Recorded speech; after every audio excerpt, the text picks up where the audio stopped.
Assalamualaikum warahmatullahi wabarakatuh. Terima kasih atas kesempatannya. Di sini saya dan rekan-rekan saya akan menjelaskan tentang bank umum. Apa sih bank umum itu? Bank umum adalah bank yang melakukan himpunan dana untuk mensejahterakan taraf masyarakat dalam bentuk simpanan. Nah, bank umum ini bentuknya itu seperti konvensional atau berprinsip syariah. Nah, tidak hanya itu saja, tetapi bank umum ini juga memberikan valuta asing, tetapi masih berprinsip sama Bank Indonesia. Yang kedua yaitu ada bank sentral. Bank sentral ini adalah bank yang diberi tugas oleh pemerintah untuk mengatur dan mengelola nilai stabilitas rupiah. Lalu tidak hanya itu saja, bank sentral ini juga mengedarkan atau membuat uang. Jadi semisal pembuatan uang kertas, itu fungsinya bank sentral. Tidak hanya itu saja, bank sentral ini juga memberikan jasa-jasa ke bank yang lainnya seperti transfer. Yang ketiga yaitu bank tabungan. Apa sih bank tabungan itu? Bank tabungan adalah bank yang memberikan kita simpanan dan mendapatkan bunga jika kita menyimpan di bank itu. Semisal gini, jika kita menabung di Bank BRI, menabung 10 juta, nah itu kita mendapat bunga sebesar 6%. Tidak hanya itu saja, meskipun kita mendapatkan bunga, kita juga mendapatkan potongan admin.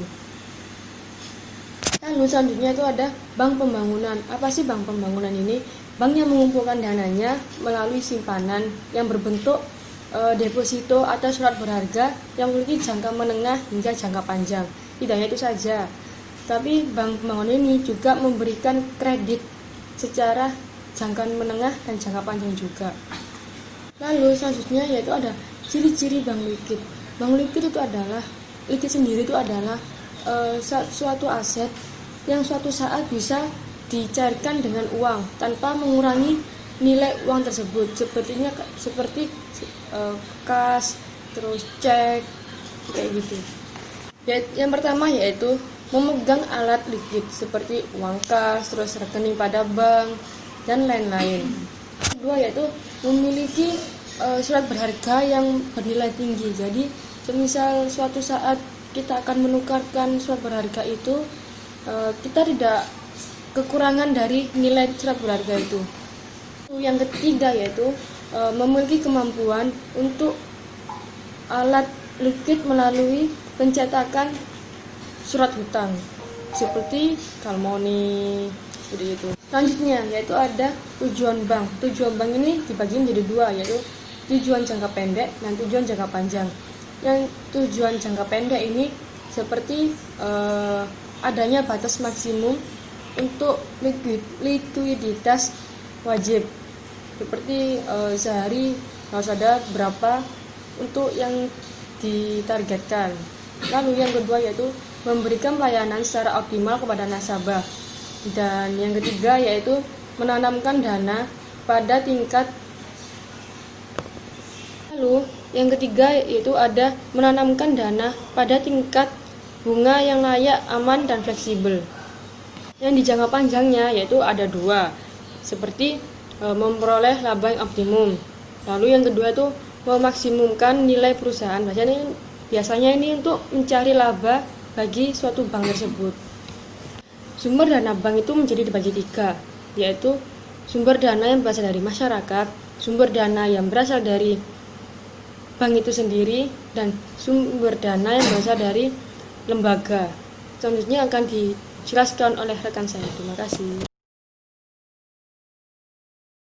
Terima kasih atas kesempatannya. Assalamualaikum warahmatullahi wabarakatuh. Perkenalkan saya Patricia Alfa Muhammad dengan NIM 244. Di sini saya akan melanjutkan penjelasan dari rekan saya, yaitu dana yang bersumber dari bank itu sendiri. Perolehan dana dari sumber bank itu sendiri atau modal sendiri, maksudnya adalah dana yang diperoleh dari bank, salah satu jenis bank yang bersumber dari bank itu sendiri adalah modal setor dari pemegang dari pemegang saham.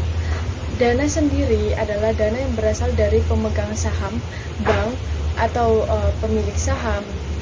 Nah, pembagian jenis modal bank di Indonesia dapat diklarifikasikan sesuai standar Bank for International Settlements atau BIS adalah yang pertama adalah modal inti. Nah, Modal inti adalah modal yang telah disetor secara efektif oleh pemiliknya. Nah, modal inti ini terdiri atas modal disetor, yaitu modal yang telah disetor secara efektif oleh pemiliknya. Yang kedua adalah agio saham, berupa selisih lebih setoran pemegang saham di atas nilai nominalnya dalam hal saham dikeluarkan dengan nilai nominal. Yang ketiga adalah cadangan. Cadangan yaitu cadangan yang dibentuk dari penyisihan laba yang ditahan atau laba bersih setelah dikurangi pajak. Yang selanjutnya adalah laba ditahan. Laba ditahan yaitu saldo laba bersih setelah dikurangi pajak yang oleh RUPS. Nah, yang oleh RUPS diputuskan untuk tidak dibagikan. Yang selanjutnya adalah laba tahun lalu, yaitu laba tahun-tahun lalu setelah dikurangi pajak yang belum ditetapkan penggunanya oleh Rapat Umum Pemegang Saham atau RUPS. Nah, yang selanjutnya adalah laba tahun berjalan. Laba tahun berjalan ini hanya diperhitungkan sebagai modal inti sebesar 50%. Yang kedua ada modal ada modal perlengkapan, yaitu supplementary capital, yaitu modal bank yang terdiri atas cadangan revaluasi aktiva tetap, merupakan cadangan yang dibentuk dari selisih penilaian kembali aktiva tetap yang telah mendapat persetujuan dari Dirjen Pajak. Nah, yang kedua selanjutnya adalah penyusutan atau penghapusan aktiva tetap. Nah, yaitu sebuah penyisihan penghapusan aktiva tetap produktif atau PPAP yang dibentuk dengan cara membebani laba rugi tahun berjalan dengan maksud untuk menampung kerugian yang mungkin timbul sebagai akibat dari tidak diterimanya kembali sebagai atau seluruh aktiva produktifnya. Yang ketiga adalah pinjaman subordinasi, yaitu pinjaman yang memenuhi syarat. Selanjutnya itu dana yang berasal dari masyarakat. Sumber dana ini merupakan sumber dana yang terpenting bagi kegiatan operasi bank dan merupakan ukuran keberhasilan bank itu jika mampu membiayai operasi dari sumber dana ini. Adapun dana masyarakat adalah dana-dana yang berasal dari masyarakat, baik perorangan maupun badan usaha, yang diperoleh dari bank dengan menggunakan berbagai instrumen produksi simpanan yang dimiliki oleh bank. Dana yang berasal dari masyarakat ini terdiri dari, yang pertama adalah giro, yang kedua adalah deposito, yang selanjutnya adalah tabungan, yang keempat adalah setoran jaminan, yang kelima adalah pengiriman uang, dan yang terakhir adalah obligasi dan saham. Selanjutnya saya akan menjelaskan tentang dana dari lembaga keuangan. Dalam praktiknya, sumber dana ini merupakan tambahan jika bank mengalami kesulitan dalam pencarian sumber dana sendiri dari masyarakat. Dana ini diperoleh dari sumber ini digunakan untuk membiayai atau membayar transaksi tertentu. Dan dari lembaga keuangan ini terdiri dari, yang pertama adalah Kredit Likuiditas Bank Indonesia atau KLBI, yang kedua adalah call money, yang ketiga adalah surat berharga pasang uang atau SPBU, yang yang ketiga adalah dana luar negeri, yang terakhir adalah dana valuta asing. Selanjutnya adalah giro. Giro adalah produk simpanan bank yang produk simpanan bank yang penarikan dananya bisa diambil setiap waktu menggunakan cek atau biliet giro. Prosesnya bisa dengan perintah tanpa syarat atau pemindahan buku sejumlah dana dari rekening pemilik ke rekening penerima. Selanjutnya adalah fungsi giro. Giro ini bisa berfungsi sebagai alat pembayaran dari transaksi jual beli atau kegiatan bisnis lainnya, sama halnya dengan cek atau uang tunai. Nah, simpanan di rekening giro bisa ditarik kapanpun, sama halnya dengan tabungan rekening perbankan pada umumnya. Giro juga berfungsi sebagai alat pembayaran yang sah tanpa dibebankan biaya administrasi. Jadi, pihak pemberi bisa langsung menyerahkan surat giro ke penarik tanpa harus terpotong biaya administrasi seperti halnya transfer ATM beda bank. Terus selanjutnya sama halnya dengan cek. Produk perbankan ini bisa digunakan untuk transaksi keuangan dengan nominal besar hingga 500 juta per transaksi. Subjek pemegang rekening selanjutnya badan instansi pemerintah, lembaga negara dan organisasi, dan perusahaan atau PT, CV, FA, usaha dagang, selanjutnya yayasan, perorangan. Selain giro rupiah, ada giro valuta asing. Bank yang dapat menyelenggarakan falas hanya bank devisa adalah surat atau warkat yang berisi perintah tak bersyarat dari nasabah suatu perbankan agar bank itu membayar sejumlah uang yang sudah tertera pada surat tersebut. Dengan kata lain, cek merupakan benda berharga yang berfungsi sebagai alat tukar uang. Sebelum bisa membuat cek, maka Anda harus membuka giro di perbankan. Selanjutnya saya akan menjelaskan tentang cek. Cek itu sebuah surat atau warkat yang berisi perintah tak bersyarat dari nasabah suatu perbankan agar bank itu membayar sejumlah uang yang sudah tertera pada surat tersebut. Dengan kata lain, cek merupakan benda berharga yang berfungsi sebagai alat tukar uang. Sebelum bisa membuat cek, maka Anda harus membuka giro di perbankan. Syarat penggunaan cek itu apa sih? Yaitu nama cek harus tertulis dalam teks yang jelas. Surat cek harus berisi perintah, berisi perintah tidak bersyarat dalam membayar sejumlah uang kepada orang tertentu. Nama bank yang akan membayar harus terlihat jelas. Terdapat petunjuk tempat pembayaran, terdapat penyebutan tanggal dan penarikan dana dari cek. Dan yang terakhir, ditandatangani orang yang mengeluarkan cek. Jika salah satu syarat tidak ada, maka surat tersebut tidak bisa dikatakan sebagai cek sah sesuai aturan pada pasal 179 ayat 1 KUH Dagang. Selanjutnya saya akan menjelaskan tentang obliat giro.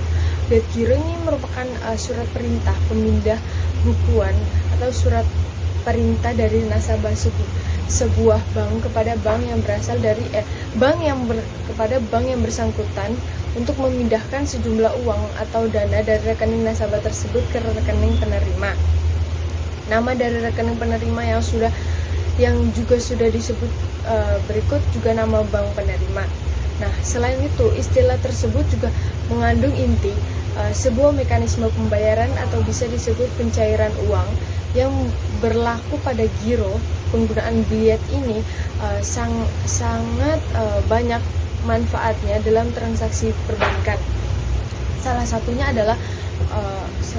itu kemudahan dalam melakukan transaksi dalam jumlah besar. Bank Indonesia atau BI menetapkan syarat norma penggunaan biliet giro sebagai alat pembayaran dan transaksi perbankan terkait dengan giro. Nah, standar ini berfungsi untuk melindungi pengguna sekaligus menghindari transaksi yang menjadi bagian dari pencuri uang. Berikut saya akan menjelaskan standar formal biliet giro, yaitu nama dan nomor unik yang digunakan pada biliet giro. Terus habis itu yang kedua itu nama bank atau pihak tertarik. Yang ketiga adalah adanya perintah yang jelas untuk pemindahan bukuan dana. atau uang dari rekening penarik. Nah, yang terakhir yang keempat, nama dan rincian nomor rekening pemegang bilet giro. Yang kelima itu adalah bank tujuan. Yang keenam ada nominal atau jumlah dana yang dipindah bukukan. Yang selanjutnya ada tanggal dan tempat penarikan, dan terakhir adalah stempel dan tanda tangan sesuai dengan kesepakatan dan persyaratan pembukuan rekening. Nah, selanjutnya saya akan menjelaskan tentang perbedaan cek dan bilet giro. Nah, cek ini biasanya itu bisa diuangkan ya, bisa diuangkan secara tunai di bank. Nah, pembayaran dari bank bisa digunakan atas unjuk. Nah, penarikan cek akan dikeluarkan biaya materai. Terus cek memiliki fungsi sebagai surat perintah dari nasabah kepada bank untuk membayar dengan uang tunai kepada orang yang ditunjuk kepada pemegang cek tersebut.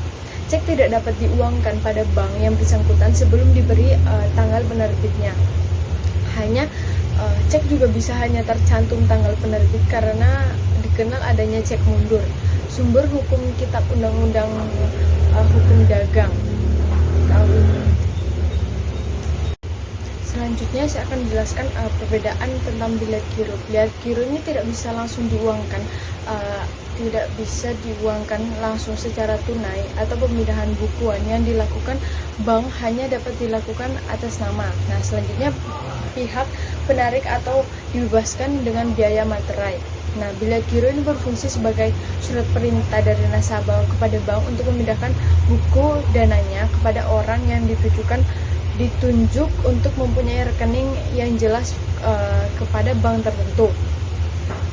Nah, di sini juga harus tercantum penerbit dari tanggal efektifnya. Selanjutnya saya akan menjelaskan tentang deposito. Nah, produk simpanan di bank yang penyetorannya maupun penarikannya hanya bisa dilakukan pada waktu tertentu apabila dana yang disimpan sebelum waktunya, maka siap-siaplah untuk terkena denda penalti menariknya. Nah, jenis-jenis dari deposito yaitu yang pertama adalah deposito berjangka, terus habis itu sertifikat deposito, habis itu ada deposito on call. Nah, selanjutnya saya akan menjelaskan tentang tabungan. Tabungan adalah suatu simpanan uang yang berasal dari pendapatan yang tidak digunakan keperluan sehari-hari maupun kepentingan lainnya, atau simpanan uang yang digunakan untuk kapan saja tanpa terikat oleh perjanjian dan waktu. Nah, sarana yang digunakan untuk buku tabungan itu buku tabungan untuk mencatat saldo atau setoran, penarikan bunga dan biasanya itu biaya. Nah, kartu plastik yang dapat digunakan untuk penarikan melalui ATM atau anjung tunai mandiri atau automatic teller machine. Dan terakhir saya akan menjelaskan tentang setoran jaminan, yaitu marginal deposito, yaitu uang yang diterima bank sebagai jaminan yang akan diperhitungkan pada waktu penjelasan suatu transaksi, misalnya dalam pembukaan LLC dalam negeri dan luar negeri. Sekian dari saya. Wassalamualaikum warahmatullahi wabarakatuh. Assalamualaikum warahmatullahi wabarakatuh. Terima kasih atas kesempatannya. Perkenalkan, nama saya Rizky Fitria Dewi dengan NIM 245. Di sini saya akan menjelaskan mengenai banyak hal tentang Bank Indonesia. Yang pertama yang ingin saya bahas adalah fasilitas diskonto. Fasilitas diskonto ini adalah bantuan dari Bank Indonesia selaku lender of last resort. Artinya ini merupakan lembaga dalam sistem keuangan yang bertindak sebagai penyedia likuiditas bagi lembaga keuangan yang tidak memperoleh likuiditas yang cukup dari pasar pinjaman antar bank dan juga fasilitas atau sumber lain yang telah habis. Jadi ini merupakan suatu jaminan atas likuiditas bagi lembaga keuangan. Lalu ini diberikan kepada bank yang mengalami kesulitan jangka pendek kurang dari 1 tahun. Lalu juga ini dilaksanakan untuk apa? Dilaksanakan dengan cara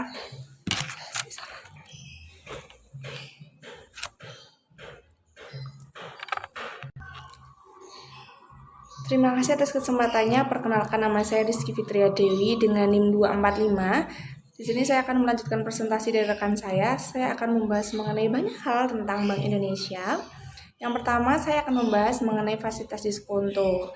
Ini merupakan bantuan dari Bank Indonesia selaku LOLR, Lender of the Last Resort. Artinya ini merupakan lembaga dalam sistem keuangan yang bertindak sebagai penyedia likuiditas bagi lembaga keuangan yang tidak memperoleh likuiditas yang cukup dari pasar pinjaman antar bank dan sumber atau fasilitas lain yang telah habis.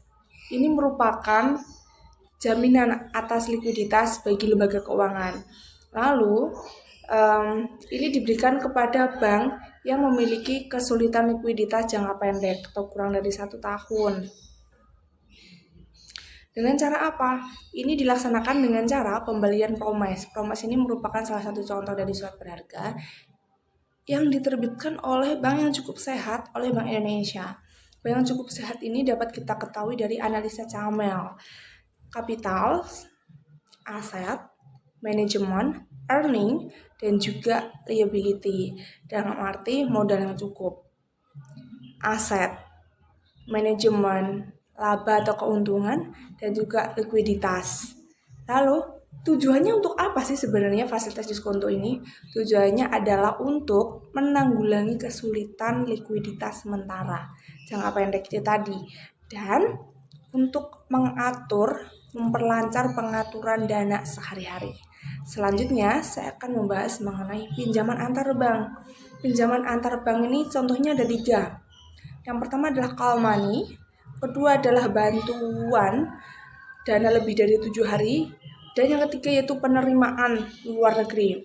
Call money ini adalah pinjaman dari lembaga keuangan bank yang memiliki jangka waktu kurang dari 7 hari. Dapat dilaksanakan ketika apa? Yaitu ketika kondisi darurat maupun kondisi biasa. Lalu bantuan dana lebih dari 7 hari. Contohnya adalah yang saya ketahui seperti kredit motor, kredit rumah, biasanya lebih dari 1 tahun. Lalu bantuan penerimaan luar negeri, pinjaman luar negeri. Artinya ini merupakan pinjaman dari lembaga keuangan maupun lembaga yang bukan keuangan, LKBB. Nah, jadi pinjaman dari bank dan bukan dari bank ini menimbulkan kewajiban membayar falas atau rupiah. Falas ini berdasarkan apa? Yaitu berdasarkan kurs. Lalu debitur juga wajib melakukan pelaporan ke Bank Indonesia dan juga Departemen Keuangan. Nah, selanjutnya yaitu tentang penanaman dana. Lalu yang ketiga, saya akan membahas mengenai SBI dan SBPU, Sertifikat Bank Indonesia dan juga surat berharga pasar uang. Nah, ini berdua, instrumen kedua ini adalah untuk mendukung kebijakan moneter melalui operasi pasar terbuka. Operasi pasar terbuka ini adalah sebuah kebijakan yang bertujuan untuk menurunkan atau meningkatkan jumlah uang yang beredar. Maka dari itu Bank Indonesia mengeluarkan kedua instrumen ini. Yang pertama, sertifikat Bank Indonesia ini bertujuan untuk pengetatan jumlah uang yang beredar. Sedangkan SBPU ini adalah untuk mendukung kebijakan ekspansi, suatu kebijakan di mana ini menurunkan angka pengangguran, merangsang aktivitas bisnis, dan juga kegiatan belanja konsumen. Tujuannya untuk apa? Untuk meningkatkan pasokan uang dalam perekonomian. Nah, salah satu caranya adalah dengan cara menurunkan suku bunga, lalu membeli sekuritas pemerintah oleh Bank Sentral, dan juga menurunkan persyaratan cadangan untuk bank. Kedua instrumen ini sengaja dikeluarkan oleh Bank Indonesia untuk dapat membantu perbankan dalam pengaturan likuiditas dan serta mengembangkan pasar uang. Selanjutnya yaitu penanaman dana. Di sini terdapat 4 bentuk: pinjaman, surat berharga, penyertaan, dan investasi dalam harta tetap atau aset tetap. Nah, pinjaman ini terdiri dari 3 jangka waktu. Yang pertama jangka pendek, kurang dari 1 tahun, jangka menengah 1 sampai 3 tahun, jangka panjang lebih dari 3 tahun. Lalu surat berharga ini contohnya Promes, lalu SBI, SBBU. Penyertaan atau misleasing ini merupakan penanaman dana bank yang dalam bentuk saham perusahaan lain. Untuk tujuan apa? Yaitu untuk ikut serta dalam perusahaan itu, lalu mengendalikan perusahaan, menguasai pangsa pasar, menyelamatkan kredit, dan juga investasi jangka panjang. Lalu investasi dalam harta tetap atau aset tetap. Di sini digunakan untuk dapat meningkatkan produktivitas, mengambil kemajuan teknologi. Lalu untuk penanaman kapasitas cukup akan mendapatkan keuntungan yang relatif bisa di masa yang akan datang. Nah, aset tetap ini biasanya bila diinvestasi yang dimasukkan adalah harta perusahaan seperti obligasi ataupun saham. Atau dalam aset tetap ada juga yang dalam bentuk durasinya yang bisa digunakan lebih dari 1 tahun seperti itu. Lalu yang kelima, kunci sukses dalam pengelolaan bank. Yang langkah pertama adalah perencanaan strategis yang matang, tepat, dan juga jelas. Matang, tepat, dan jelas ini pasti ya, karena setiap usaha pasti selalu ada yang namanya perencanaan supaya dapat berjalan dengan baik, efektif, dan efisien. Nah, contohnya dari perencanaan strategis ini seperti strategi tempat, strategi lokasi, di mana supaya lokasinya ini berorientasi kepada nasabah, dekat dengan tempat perbelanjaan, seperti itu. Lalu pelayanan yang cepat, mudah, dan berkualitas. Siapa di sini nasabah yang tidak suka dengan pelayanan yang cepat dan mudah? Yang adalah manajemen biaya yang efisien dan efektif, manajemen kredit yang aman. Pasti di bank itu harus menggunakan persyaratan manajemen kredit yang aman. Karena biasanya bila kita membutuhkan dana cepat dan kita meminjam ke rentenir atau lintah darat, memang benar kita akan mendapatkan dana itu cepat, namun suku bunganya tinggi. Dan ketika kita tidak bisa membayar pinjaman tersebut, kredit tersebut, maka kita akan dikejar-kejar. Lain halnya dengan di bank. Semua sudah ada prosedurnya.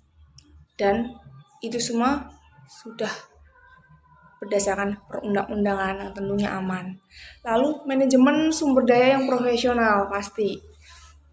Manajemen aktiva dan pasiva yang tangguh atau ALMA. Asset Liability Management.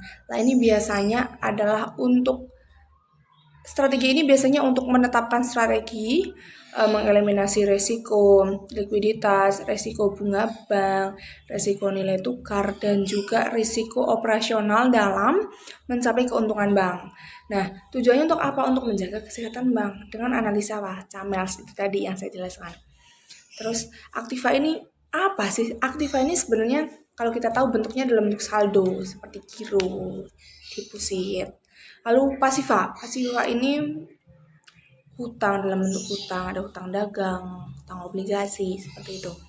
Lalu implementasi teknologi yang tepat guna dan pemasaran yang agresif dengan orientasi perluasan pangsa pasar.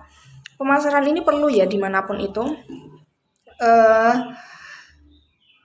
Contohnya adalah bank harus memiliki inovasi produk. Produk apa? Yaitu dana maupun pembiayaan. Contohnya yang saya ketahui ini di bank syariah terdapat produk pembiayaan murahabah. Jadi itu sangat menarik sekali teman-teman. Lalu yang terakhir, saya akan membahas mengenai penilaian kinerja bank. Dan kinerja bank ini jumlah modal terhadap keuntungan bank. Lah, untuk mengukur kemampuan bank dalam menentukan keuntungannya, maka digunakan 2 cara. Yang pertama return on asset dan return on equity. Rumus yang pertama, return on asset adalah laba setelah pajak dibagi dengan total aset. Dan yang kedua, return on equity adalah laba setelah pajak dibagi dengan total ekuitas atau kepemilikan. Ini memiliki hubungan dengan equity multiplier. Dengan perhitungan silang itu tadi, return on asset dibagi dengan return on equity, perkalian silang, laba setelah pajak di return on asset, laba setelah pajak di return on equity ini akan dibalik menjadi pengali.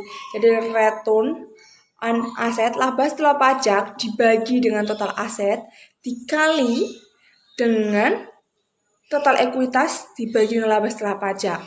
Jadi pembilang penyebut dihilangkan, akhirnya menjadi laba aset dibagi dengan total ekuitas. Nah, itu tadi dari saya. Selanjutnya akan dijelaskan oleh rekan saya. Mohon maaf bila ada salah-salah kata atau penjelasan yang kurang tepat. Terima kasih atas kesempatannya. Perkenalkan, nama saya Kalisa Rizky Bani Rahmat dengan NIM 2019-210-285. Nah, di sini saya akan menjelaskan mengenai faktor-faktor apa saja yang mempengaruhi besarnya biaya dana. Yang pertama adalah struktur sumber dana yang dikelola oleh bank, dan yang kedua adalah tingkat bunga yang diberikan kepada deposan, dan yang ketiga adalah ketentuan cadangan wajib yang ditetapkan oleh otoritas moneter. Nah, selanjutnya saya akan menjelaskan mengenai biaya dana. Biaya dana yang pertama yaitu cost of fund.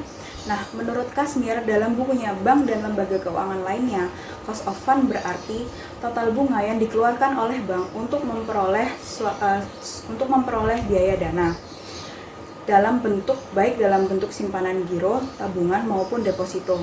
Nah, total bunga ini sendiri, total biaya yang akan didapatkan bergantung juga dengan besarnya bunga.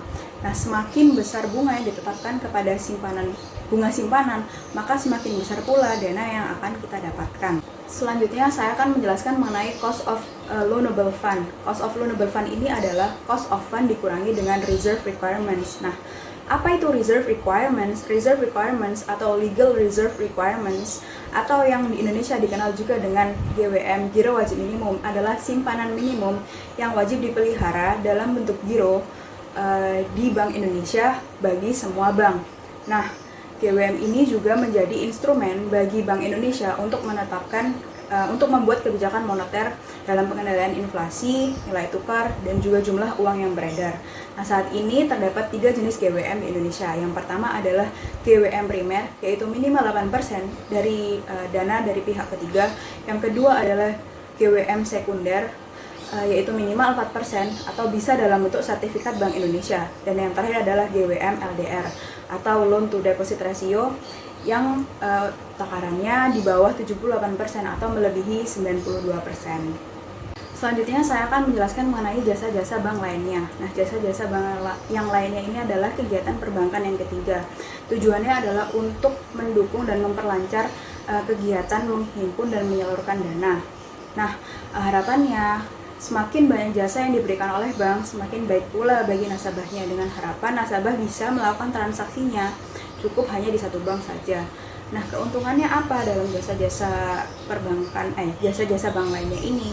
Yaitu bagi bank yaitu biaya admin, biaya kirim, biaya provisi dan komisi, dan yang lainnya. Nah, jenis-jenis jasa-jasa bank lainnya ini apa saja? Yang pertama yaitu transfer dana atau kiriman dana atau transfer. Nah, transfer ini adalah kegiatan menyalurkan dana baik ke dalam bank di dalam kota, luar kota maupun ke luar negeri. Nah, lama dari pengiriman uang ini tergantung dari sarana yang digunakan.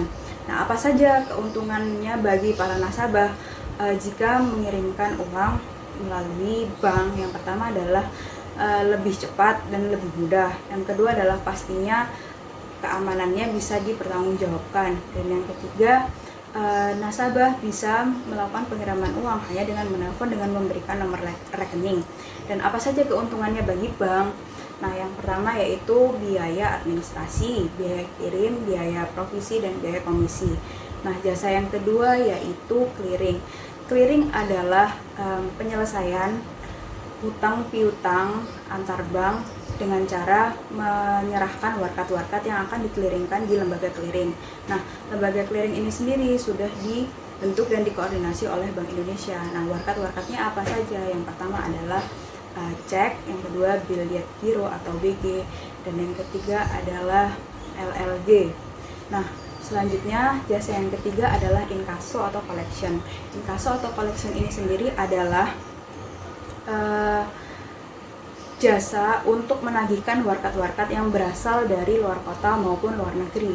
Seperti contohnya ketika kita mempunyai cek dari bank yang ada di Bandung, tetapi kita ingin mencairkannya di Jakarta. Nah, dari kegiatan itu jasa yang diperlukan adalah jasa inkaso. Nah, saat ini nantinya bank yang di Jakarta ini akan melakukan inkaso kepada bank yang ada di Bandung. Begitu. Yang keempat adalah safe deposito box. Safe deposito box ini berbentuk kotak dalam ukuran tertentu yang disewakan kepada nasabahnya untuk menyimpan barang-barang atau dokumen-dokumen berharga, seperti contohnya obligasi, saham, sertifikat tanah, lalu ijazah, surat nikah, dan dokumen penting lainnya. Dan yang kelima adalah bank card.